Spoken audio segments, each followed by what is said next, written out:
నీ వశమయ్యున్న ప్రాణాత్మ దేహమును పరిశుద్ధపరచుటే నీకిష్టమాయెను.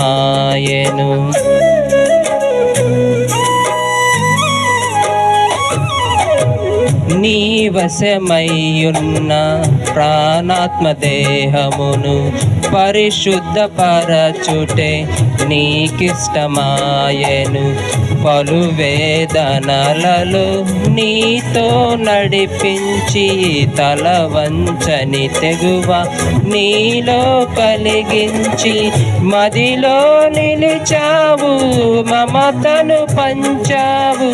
నా జీవితమంతా నిన్ను కొనియాడెదను, ఎంతగా కీర్తించినా నీ రుణమే నీ తీర్చగలనా. ఇదే కదా నీలో పరవశం.